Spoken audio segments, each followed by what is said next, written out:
Good morning and welcome back to the lecture series. We are discussing short story in modern and postmodern era. Today we are going to discuss a short story by Margaret Atwood. So Margaret Atwood, whose full name is Margaret Eleanor Atwood, was born in November 1939 in Ontario, Canada. She's a Canadian writer best known for her prose fiction and her feminist perspective. The feminist perspective that is at the heart of most of her writings. Atwood was raised in Canada for the majority of her childhood. She is an internationally acclaimed author that has written award-winning poetry, short stories, and novels. So, one of her best-known quotes today, for which she is remembered, is that war is what happens when language fails. We are discussing a short story by Margaret Atwood titled Happy Endings. So, Happy Endings is a short story, or more accurately, it could be seen as a piece of metafiction. So, it was first published in Margaret Atwood's 1983 collection Murder in the Dark. The story has postmodern and metafictional elements and offers 6 alternative storylines which feature a relationship between a man and a woman. Happy Endings is an example of a metafiction where the work becomes self-conscious and it comments about itself being an artifact, a fiction, a creation. So it creates a distance between the work and the reader. The reader is also conscious about the artifices that are spun through the process of storytelling, through the process of making of a fiction. It is a story about stories and a story about storytelling. So, rather than creating a realist picture of the two protagonists of Happy Endings, namely John and Mary, Atwood deliberately distances the reader from the process of creation, from the storytelling process, reminding the reader that they are nothing more than, so the characters are nothing more than authorial constructs. So, this way the readers cannot immerse themselves in the story and start viewing John and Mary as real people. There is this distance between the work and the reading experience. Reading experience is more conscious. Much of Atwood's story is about delineating the 6 different scenarios, each of which involve a relationship between a man and a woman.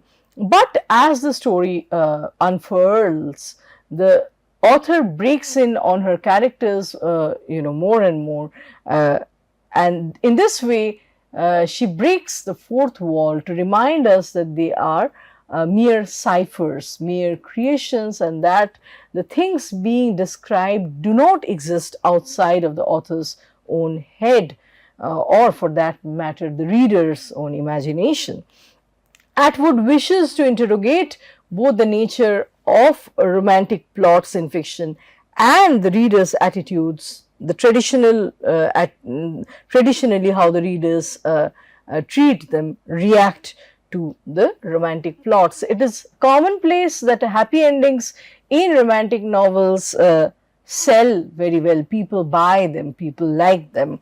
It gives readers what they want. It's a wishful closure to a narrative, right?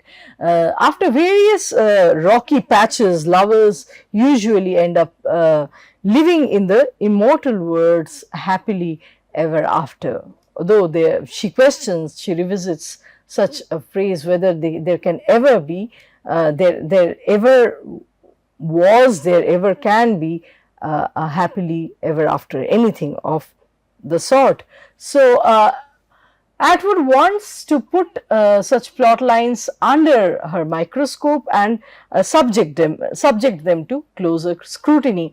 By the time we get to the 5th plot, E, she calls the 5th plot as so A, B, C, D, E. The narrator is happily encouraging the reader to view the plot details as interchangeable between Fred and Madge, as if they don't really matter. The more important details are, as the closing paragraphs of happy endings have it, character motivation is more important than what they do or what is done to them. So, a feminist angle is evident in the narrative where relationships are shown as not equal in a society. Men have their things easier than women, and the third of Atwood's six scenarios show Mary as the key player, where this point is made more apparent. Freedom does not mean the same thing for girls and boys. So while James is off on his motorcycle, Mary is forced by societal expectations to do other things. So although she is also carrying on an affair with a married older man, which is unconventional enough, she, however, cannot be expected to similarly travel in a motorcycle across America by herself, because that would not feel safe like it would in the case of a man. So, Happy Endings is a postmodern story that freely and self-consciously announces itself as a metafiction, as being more interested in how stories work than in telling a story itself. So, it's a story about how stories happen and what shouldn't be expected, what one should expect, where to look at in a story or through a storytelling process. Within the narratives Atwood presents to us, she also addresses some of the inequalities between men and women and exposes how relationships are rarely a level playing field between the two sexes. According to Ringarnischik, Margaret Atwood is, I quote, a chronicler of our times, exposing and warning, disturbing and comforting, opening up chasms of meaning as soon as she closes them, and challenging us to question conventions and face up to hitherto unarticulated truths, unquote. So, Happy Endings can be compared to Robert Coover's The Babysitter, in which the author offers several possibilities of what happens to the babysitter, leaving the decision ultimately to the reader's imagination. And it could also be compared to Akira Kurosawa's 1951 film Rashomon, which depicts the rape of a bride and the murder of her husband through various eyewitness accounts. It demonstrates the near impossibility of arriving at one actual final and singular truth of any given event. So, Atwood's technique differs from that of Coover and Kurosawa in that she fleshes out nothing. Indeed, the six possible endings to the story of John and Mary are written as a skeletal outline, only to be filled up through active reading process, through the readers traveling the other halfway and applying their own imagination. She opens with the words, I quote, John and Mary meet. What happens next? If you want a happy ending, try A, unquote. In fact, after presenting all of her mock scenarios for the characters, Atwood abruptly changes tone to tell the reader an important fact. The only authentic ending is the one presented here. John and Mary die. John and Mary die. John and Mary die. Unquote. After all, the end of every person's life, regardless of how they have lived their life or what they experienced, is in encountering death. So Atwood notes that people tend to not think quite like this, in all likelihood because it is not the most comforting of thoughts, and so she uses happy endings to allow people a chance to be a little introspective, to think what is in the end. In the end, whether happy or sad. So much for endings. Beginnings are always more fun, she would say.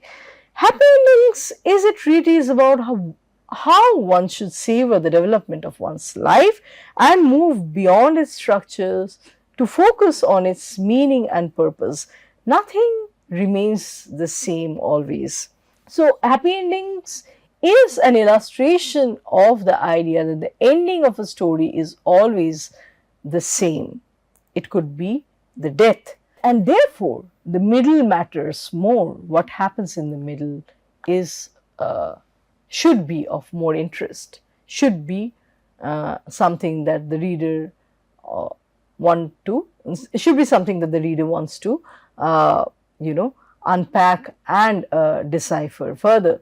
This idea is based on the fact that eventually everyone dies, so the meaning of life should be looked for elsewhere.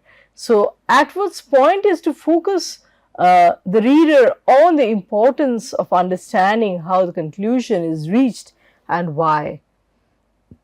The 6 sketches contained in Happy Endings illustrate vast differences between the beginnings and the middle of stories. After this, I will move to our next story and discussion. So, the story is titled One Good Story, that one by Thomas King. Thomas King is the pseudonym of Hartley Goodweather. He was born in April 24, 1943 in Roseville, California, US. He's a novelist, short story writer, essayist, screenwriter and photographer, also a member of the Order of Canada. He's often described as one of the finer contemporary Aboriginal writers in North America. He's a citizen both of the US and Canada. So, King is of Cherokee and Greek origins, and he's considered as a spokesperson for indigenous populations. King likes to play with and interrogate the history and thereby bring in the question of indigenous people's rights, indigenous people's way of greatly disrupted through colonial intervention, through colonization. He's also interested in science fiction. King has won the Governor General's Award and the Canadian Authors Award for fiction. Thomas King's stories grapple with subjects such as colonial history, like I said, the Judeo-Christian tradition that tries to replace and dominate the indigenous way of living and being, and he constantly focuses on the question of tribal sovereignty, indigenous sovereignty through telling stories. He transforms old cliches towards dynamic and complex portrayals of American Indians. The Quixote stories in One Good Story are excellent examples of the way King's humor invites readers to discover different set of truths and possibilities alongside the trickster figure of Quixote. The trickster figure of Quixote that dismantles and reassembles historical narratives that are often portrayed as indisputable facts. So, put in simpler words, the colonial version, the colonizers' version about the indigenous people, their lives are often understood as derogatory, as belittling, and quite besides the reality of indigenous lives. So, the colonizers' lens make the indigenous lives quite besides what they really are. There are, it leads to dilution and vulgarization of meaning, something that Thomas King wants to take up through his act of storytelling. So, just like the colonizers' map-making act, his act of narrating about another community cannot be taken as final and indisputable. There has to be a version, an alternate reality coming from within these communities as well. So, in One Good Story, that one, Thomas King makes history come live, connects the past to the present, and invites the readers to question and explore what came before, who came before. Did the white men really discover the indigenous people and their lands, or were they already pre-existing even before these discoveries? Because Columbus's discoveries made to be understood in mainstream history in a way as though the indigenous people had not existed prior to Christopher Columbus finding them. So it is made to seem as though Christopher Columbus finds them for the first time and they did not even exist. Their lands, their social, cultural, geographical truths did not exist prior to Christopher Columbus locating them. So the result of Thomas King's stories is a powerful and insightful narration about American Indians from within their communities. So it is the lens that is turned around.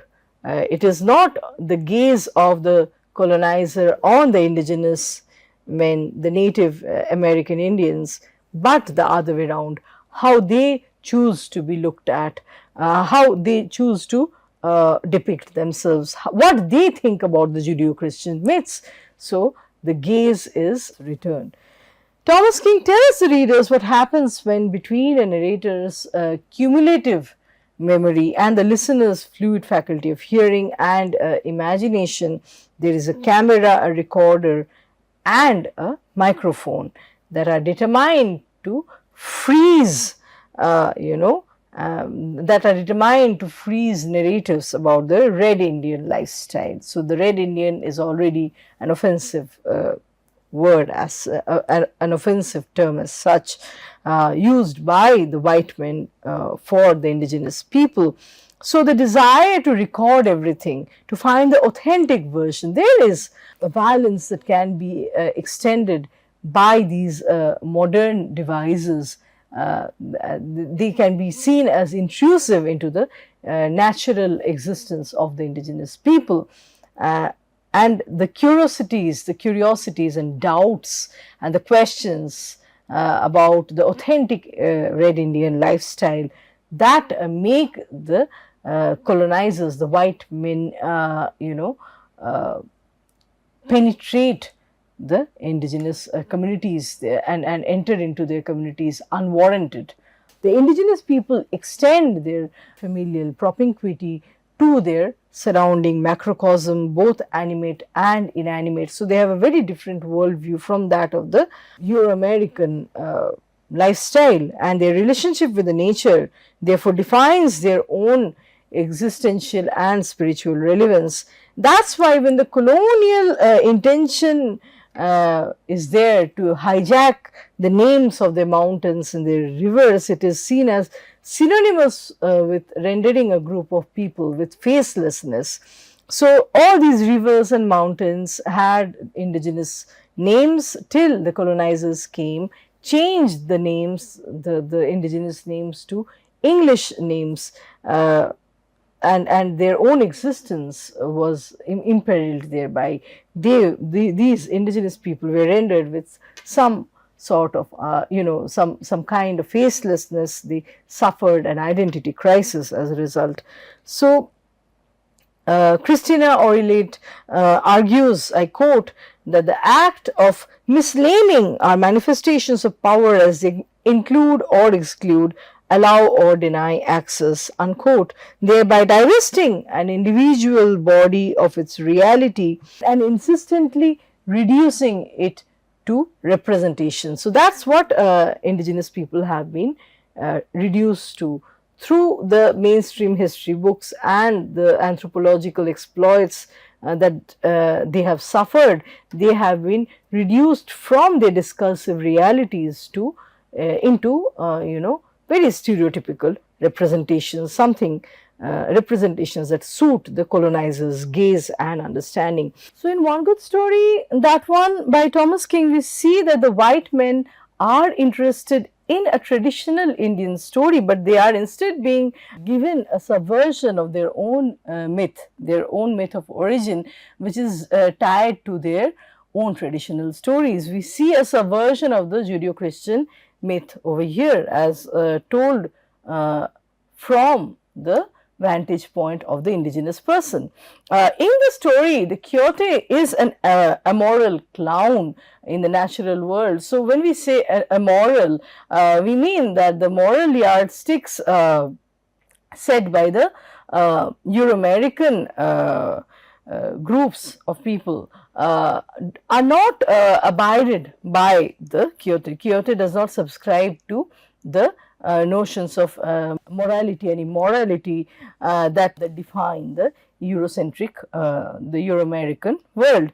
Many native tribes view the symbolism of this Quixote as a trickster, as a shapeshifter and transformer. So at this moment it could be a fox, the other moment it could take the shape of a human. In the story, the author has created the parody, a comic inversion of the Bible, and mocked the deep meaning behind the story of creation. So the narrator begins in a typical white man fashion. Once upon a time, we know that the Western narrative has a specific beginning, middle and end, and he's trying to put the more discursive existence, the more discursive realities of the indigenous people within this mold of once upon a time, which ends typically with a happily ever after. But that's not how life happens. Life is lived by the indigenous communities. So this is most certainly a mockery of the Western style of documentation. Which has a linear progression and which has a very definitive closure. So King here writes in a broken English, and thereby he uses the colonizers' vehicle, their language of communication, as a way of tampering with their own conventional yardsticks. So he is mishmashing English with indigenous languages. So we see that this brings to forefront an open-ended framework of the non-European ethos, so English being interspersed with the indigenous words. And this creates a kind of threshold, at least some difficulty that the reader ought to face as a way of crossing the border and entering the cosmos of the Indian storytelling. So it's never a smooth entry into the indigenous person's space. They have to understand the alternate world system that the indigenous people inhabit, and that's how they can appreciate what the indigenous stories are about. If we are reaching an indigenous person with our camera and our recorder, we might not be able to grasp all their realities. So this is a criticism of the epistemic violence, the anthropological gaze, and here we see the counter gaze. The indigenous person looks back at the colonizer. So throughout the short story, the native man is playing a trick on the three anthropologists that have visited from out of the town, and through the biblical story and retelling of God's word, he is revisiting the Judeo-Christian belief. The story he tells is the same as Genesis, so only a little bit of subversion of the original Genesis. So he has God creating the world, including a television and a grocery store, and God being not so smart, referring to the Adam and Eve story of creation, referring to Eve as evening, and calling her she be Indian woman. So this is also a reference to how the colonizers made inroads into the indigenous communities through selling modern objects, modern commodities to them that the indigenous people had never seen before. So in exchange for a grocery store or a television, products of modernity, their lands, their heirlooms that they had bequeathed as ancestral possessions were taken away from them. The indigenous people find this exchange as a raw deal, where in exchange for various modern commodities such as television, grocery store, matchsticks that the indigenous people have not seen before, their lands, their ancestors' lands were taken away from them. Things that they consider as heirloom, as something that they have inherited from their ancestors. So with the reversal of the original myth of Genesis, one good story that one deflates this entire predatory paradigm that the white anthropologists had created, that they posited. Playing with the singularity and plurality of God and distorting the names of Adam and Eve into Adam and evening, the desire for the original native story is constantly flouted and frustrated, and what we get in exchange is a distorted Judeo-Christian tale. I'm going to read a little bit from the story. So this is an excerpt. It's hilarious, but it is also very, very insightful about how the indigenous people, indigenous communities feel about the anthropological gaze, the colonizers' mission. The figures of Adam, Eve, and even God become signs of something else here, as the critics, Davison, Walton, and Andrews would point out. I quote from the critics here. I quote from the story here.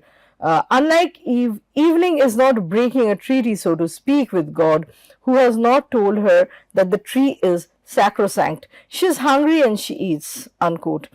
Adam, instead of being treated or projected as a noble father figure with Eve as his appendage, so Eve being a lesser human that we find in traditional biblical narration, is being held up to ridicule. So Adam is being ridiculed. Quoting once again from the story, that Adam, not so smart, like Harley James, white man, those, evening, she be Indian woman, I guess, unquote. And then the critics infer Adam's affinity with white culture, which is written, is contrasted with evening's affinity with native culture, which is primarily oral and closely allied with nature. And further, the critics say, since King's text posits evening's actions as practical rather than seductive, it undercuts Eve's traditional role as femme fatale, unquote. So evening here is an intelligent woman who can very much be identified in today's modern world, and who has the nerve to tell a rather archaic God as he grumbles because she has eaten his apple, calm down, watch some television. So she has the spunk, she has the guts to tell God, you just calm down and watch some television. In this version, we see Adam and evening are also expelled from the Garden of Evening, just as the Indians are dispossessed of their lands of their ancestors, by an angered God, because they ate the miso and Adam lied about the number he ate. He nearly forgets the snake in the story, and so we have the role of the snake in the original biblical myth. But here the snake, the figure of the snake, is foisted as an afterthought. So there is playing with the myth actually.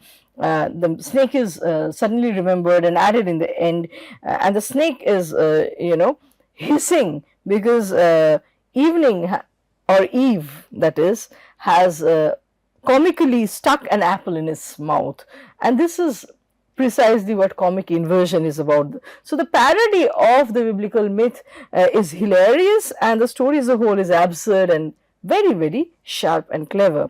King denounces the way white men appropriate Indian people's tales and properties, and he's doing that. He's commenting on this appropriation in a humorous manner. The first thing that strikes the readers is the rhythm, which is reminiscent of the way native storytellers narrate a story. So storytelling is part and parcel of the native indigenous indigenous traditions, and they do not have documentation as part of their culture. Stories about their myths, about their their heirloom, their ancestors pass from one generation to another through listening and repeating, retelling.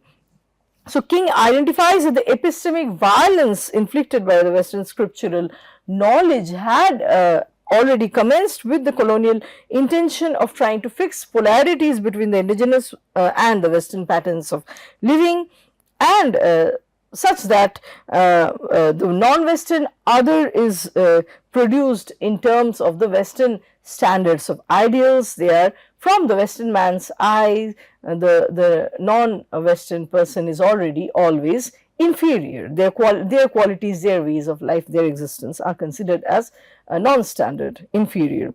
So King's counter discourse here is trying to necessitate the binary between, it is trying to debunk the binary between right and wrong, written, oral, and then we see that these binaries created through the Western eye eventually falls apart in the story. So here I would like to stop our discussion today, and let's meet again for another round of discussions in our ensuing lecture. Thank you.